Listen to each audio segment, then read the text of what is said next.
A warm welcome to all of you in Idealist Academy। आप सभी लोगों का Idealist Academy में स्वागत। मैं हूँ आपकी एजुकेटर भूमिका वाशनी। हमने अपने लास्ट वीडियो लेक्चर्स में डिस्कस किया था लाइपेज, एमाइलेज, प्रोटीज, एंजाइम्स की आइसोलेशन एंड देयर एक्टिविटी के बारे में। और हम अपने वीडियो लेक्चर में डिस्कस करेंगे amylase antibiotic producing micro organisms कि वो माइक्रो ऑर्गेनिजम्स जो एंटीबायोटिक का प्रोडक्शन करते हैं, हम उनका आइसोलेशन जानेंगे फ्रॉम अ सॉइल सैंपल। तो चलिए हम अपना वीडियो लेक्चर स्टार्ट करते हैं। तो हमारे टॉपिक का जो एम है isolation of antibiotic producing micro organisms from soil. तो हम यहाँ पे वो माइक्रो ऑर्गेनिजम्स जो आपकी एंटीबायोटिक प्रोड्यूस करते हैं, उन माइक्रो ऑर्गेनिजम्स को आइसोलेट करेंगे फ्रॉम अ सॉइल सैंपल। ठीक है, तो अब हम इसके पूरे कॉन्सेप्ट को अंडरस्टैंड करते हैं। सबसे पहले, although pharmaceutical companies currently do much of their drug discovery using computer modeling, traditional antibiotics were discovered by screening। देखिए, जितनी भी हमारी फार्मास्यूटिकल कंपनीज हैं, वो सारी की सारी आज कंप्यूटर मॉडलिंग मेथड का यूज कर रही हैं for drug discovery and their designing. Computer modelling के अलावा एक ट्रेडिशनल मेथड भी है और एक माइक्रो ऑर्गेनिज्म बेस्ड मेथड भी है, और हमारा ये जो वीडियो लेक्चर है वो माइक्रो ऑर्गेनिज्म बेस्ड ही है। तो अब हम इस अप्रोच को अंडरस्टैंड करते हैं। ये बेसिकली है हमारी microbial approach.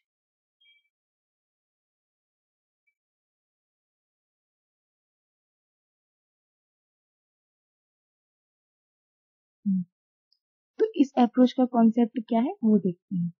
A large number of isolates of possible antibiotic producing microorganisms are obtained from nature in pure culture, and these isolates are then tested for antibiotic production। देखिए, इसमें हम क्या करते हैं, सबसे पहले जो हमारा सॉइल है, उस सॉइल से बैक्टीरिया को आइसोलेट करते हैं, और बैक्टीरिया को आइसोलेशन करने के बाद और उसकी फिर टेस्टिंग करते हैं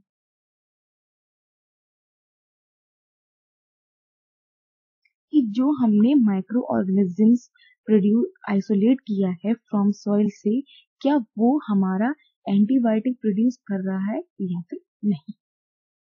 next, many soil micro organisms produce antibiotic and antifungal chemical compounds which are termed as antibiotic. देखिए, बहुत सारे माइक्रो ऑर्गेनिजम्स में हमारे बैक्टीरिया प्लस फंगस, तो ये बहुत सारे ऐसे माइक्रोबियल और फंगस हैं जो एंटीबायोटिक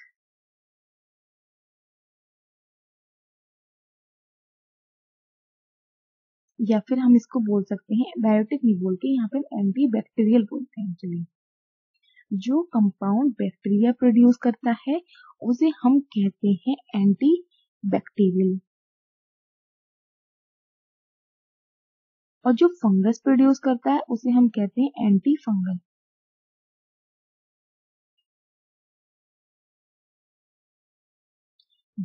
ये बैक्टीरिया या फंगस जो कंपाउंड को प्रोड्यूस करते हैं उन्हें एंटीबैक्टीरियल और एंटी फंगल कहते हैं, और इन्हीं ये जो कंपाउंड प्रोड्यूस हुए फिर हम इन्हीं को कहते हैं एंटीबायोटिक, और इसी एंटीबायोटिक को हम यूज करते हैं एज अ ड्रग। ठीक है, अब नेक्स्ट है, it is relatively simple to identify antibiotic producing microorganisms from isolated soil bacteria or fungus by testing them against standard microbial strain on petri plates containing a nutrients agar। तो इसमें हम क्या करते हैं कि जो भी हमने माइक्रो ऑर्गेनिजम्स अपना सॉइल से आइसोलेट किया है उसको हम मिक्स कर देते हैं with the standard microbial strain, और फिर हम ये टेस्ट करते हैं कि जो हमारा बैक्टीरिया हमने आइसोलेट किया है वो ऐसा कोई कंपाउंड प्रोड्यूस कर रहा है जो इस माइक्रोबियल स्ट्रेन को इनहिबिट कर रहा है या फिर नहीं। अगर ये इस स्टैंडर्ड माइक्रोबियल स्ट्रेन को इनहिबिट कर रहा है तो फिर ये हमारा बैक्टीरिया जो है वो as a antibiotic producing bacteria है और एज अ ड्रग्स में हम इसका यूज कर सकते हैं। नेक्स्ट है, in this activity antibiotic microorganism will be identified by their ability to produce compound which inhibit the growth of common bacterium non pathogenic staphylococcus. तो इसमें क्या करते हैं हम कि जो भी हमने बैक्टीरियल स्ट्रेन को आइसोलेट किया उस बैक्टीरियल आइसोलेट को हम जो हमारा common staphylococcus non pathogenic bacteria है उसके साथ हम इसको इंक्यूबेट कर देते हैं, मतलब उसकी स्प्रेडिंग कर देते हैं दोनों की। फिर हम देखते हैं कि जो हमने सॉइल से बैक्टीरिया प्रोड्यूस किया है वो इस स्टेफाइलोकोकस को इनहिबिट कर रहा है या फिर नहीं। अगर ये कर रहा है तो इसका मतलब ये है कि हम इसे एज ए एंटीबायोटिक यूज कर सकते हैं, अगर नहीं कर रहा है तो हम इसका यूज नहीं कर सकते हैं। और यहाँ पे जो स्टेफाइलोकोकस यूज हो रहा है वो एज अ इंडिकेटर ऑर्गेनिज्म की तरह यूज हो रहा है। इंडिकेटर ऑर्गेनिज्म, ये भी ऑर्गेनिजम्स में भी माइक्रो ऑर्गेनिज्म। ठीक है, तो ये हमारा इस कॉन्सेप्ट का पूरी अप्रोच है। इसी अप्रोच को हम फॉलो करेंगे फॉर फर्दर एक्सपेरिमेंट। इस एक्सपेरिमेंट में सबसे पहले हम ये जानते हैं कि हम कौन कौन से मटेरियल की रिक्वायरमेंट होती है, फिर उसका समझेंगे प्रोसीजर क्या है। तो देखिए क्या है, soil bacteria known as the streptomyces produce many clinical useful antibiotic. अब देखो हमें ये पता चल गया जो स्ट्रेप्टोमाइसिन स्ट्रेन है बैक्टीरिया की वो बहुत सारे एंटीबायोटिक्स प्रोड्यूस करती है। तो हम क्या करेंगे, ऐसा कोई भी स्ट्रेन जो स्ट्रेप्टोमाइसिन की कोई भी स्ट्रेन को आइसोलेट कर लेंगे हम फ्रॉम सॉइल। ठीक है, उसको आइसोलेशन करने के बाद फिर हम उसको फर्दर प्रोसीड करेंगे। ठीक है, तो यहाँ पे हम सॉइल से किसी भी स्ट्रेप्टोमाइसिन की स्ट्रेन को आइसोलेट कर लेते हैं। ठीक है, this activity are intend in to demonstrated the common microorganisms isolate from soils and source of antibiotics. तो ये जो हमने स्ट्रेप्टोमाइसिन को आइसोलेट किया है वो यूज होती है as a source of antibiotic. अब हम देखते हैं material required for this experiment. तो पहले हमें क्या चाहिए, sterile petri plates, sterile soft agar and agar, incubator, inoculating loop, burner, laminar disposal, inoculating loops, petri plates, petri disc, agar, microbial strain non pathogenic कौन सी, स्टेफाइलोकोकस, और ये है हमारी इंडिकेटर ऑर्गेनिजम्स। ठीक है, अब हम समझते हैं इसका प्रोसीजर की। पहले मैं आपको सारे स्टेप पढ़ देती हूँ फिर मैं आपको इसको अंडरस्टैंड करूंगी। Take a soil sample and serial dilution it up to the time dilution. ठीक है, फर्स्ट स्टेप। सेकेंड स्टेप है हमारा transfer 1 ml of dilution sample 4 plate with agar. ठीक है, third, incubate the plate at 35 degrees centigrade and incubate for 24 to 48 hours. Next, after 24 to 48 hours, inspect the plate for the growth of bacteria. Next, make a replica copy for a standard plate by touching the loop on specific colony. Mark them on 2 replica plates.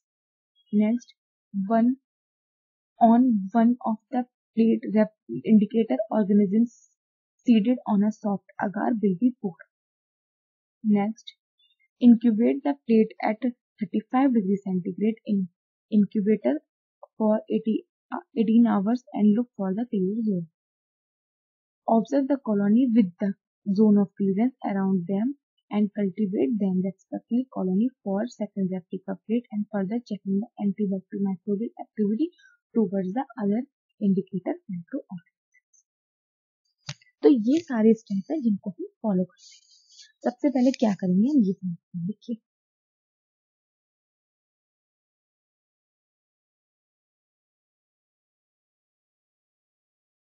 सबसे पहले हमने क्या किया, इसका colour change करते हैं, ये लिखते हैं। सबसे पहले हमने एक लिया सॉइल का सैंपल,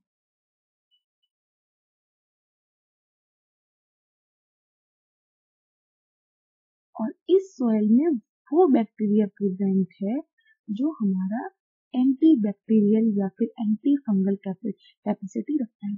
तो इसमें या तो हम फंगस का आइसोलेशन करेंगे या फिर हम माइक्रो बैक्टीरिया का आइसोलेशन करेंगे। ठीक है, लेकिन यहाँ पे जो मैं एक्सपेरिमेंट आपको ले रही हूँ वो बैक्टीरिया के लिए। तो यहाँ पे हम क्या करेंगे, स्ट्रेप्टोमाइसिन की स्ट्रेन है उसको आइसोलेट कर लेंगे। इसको यहाँ पे अब हमने देख लिया कि ये वाला जोन है और इस जोन में स्ट्रेप्टोमाइसिन की हमें स्ट्रेन मिल सकती है। तो हमने यहाँ की सॉइल को कलेक्ट किया, कलेक्ट करने के बाद हम उसे लैब में लेके आए, लैब में लेके आने के बाद फिर हमने किया सीरियल डाइल्यूशन।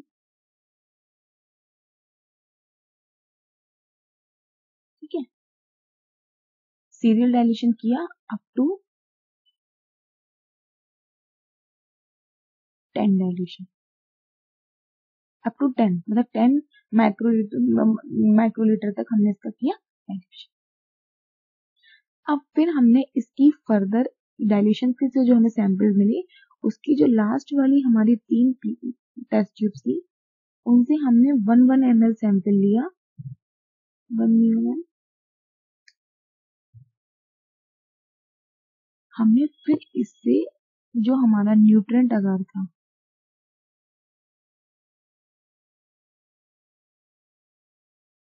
न्यूट्रिएंट अगार हमने प्रिपेयर किया अपना पेट्री प्लेट्स में।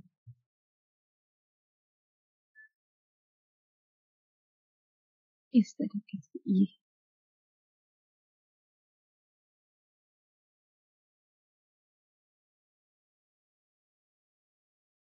यहाँ पे ये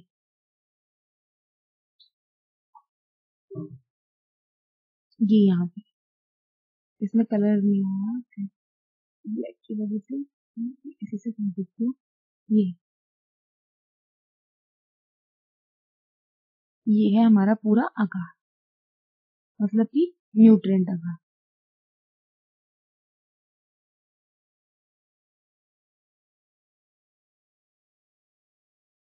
न्यूट्रिएंट अगार मीडिया हमने ले लिया और इस पे कर दी हमने ये जो 3 सैंपल थी 1 ml लेने के बाद स्प्रेडिंग।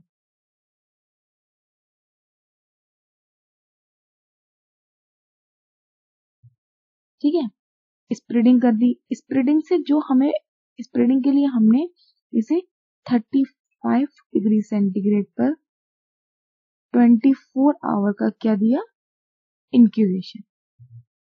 ठीक है, 24 आवर का इंक्यूबेशन देने के बाद हमें यहाँ पर बैक्टीरिया की स्ट्रेन मिल गई। ठीक है, अब इस बैक्टीरिया की स्ट्रेन हमें मिल गई, यहां तक हमने किया आइसोलेशन।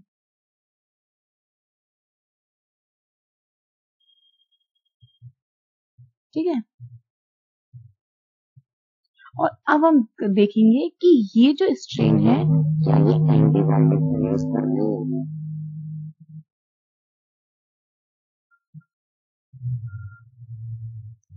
इसके लिए हम इसको फर्दर एक्सपेरिमेंट करेंगे और यहाँ पे हम यूज करेंगे इंडिकेटर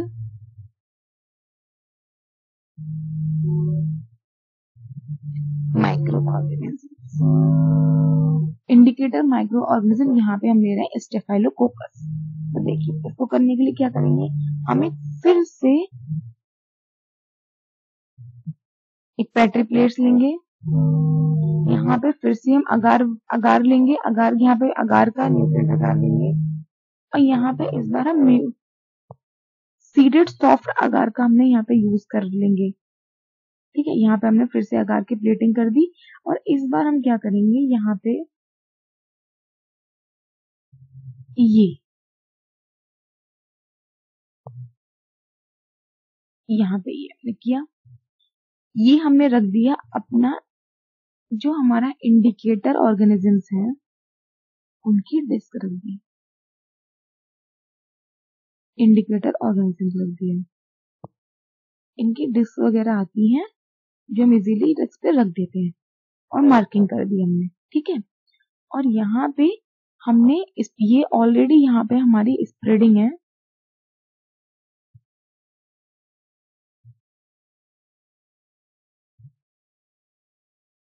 स्प्रेडिंग किस किस की है, स्प्रेडिंग है आइसोलेटेड माइक्रो ऑर्गेनिजम्स की, जो हमने बैक्टीरिया को आइसोलेटेड किया है उसकी, ठीक है, ठीक है। तो अब क्या है, दोनों चीजें हैं, इंडिकेटर ऑर्गेनिजम्स भी है और जो हमने स्प्रेडिंग से आइसोलेट किया है वो भी है। तो अगर उसके बाद फिर से हम इसको इंक्यूबेट करेंगे 18 आवर्स के लिए अप्रोक्सीमेटली, इससे ज्यादा भी दे सकते हैं, कम भी, ठीक है। ये हमने दिया। अब इसके बाद हम देखेंगे तो यहाँ पे हमें मिलेगा जोन ऑफ क्लियरेंस।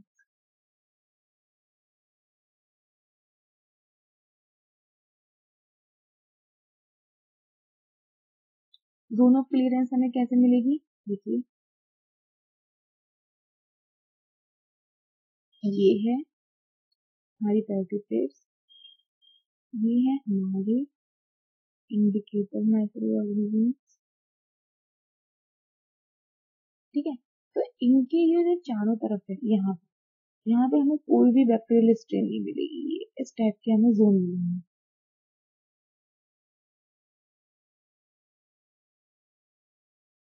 ठीक है। तो इन्हें हम कहेंगे जोन ऑफ क्लियरेंस,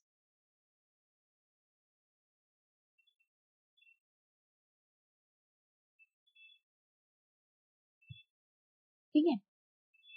तो यहाँ पे बेसिकली जोन ऑफ क्लियरेंस हमें कैसे मिला, जोन ऑफ क्लियरेंस हमें ऐसे मिला कि मान लो जो हमारी इंडिकेटर स्पीसीज थी वो थी ए, और जो हमारा आइसोलेटेड बैक्टीरिया था वो एक कंपाउंड प्रोड्यूस कर रहा था बी, और ये जो बी कंपाउंड है वो इसकी ए की ग्रोथ को इनहिबिट कर रहा था, इसके इनहिबिशन की वजह से ही हमें क्लियर जोन ऑफ क्लियरेंस मिला, ठीक है।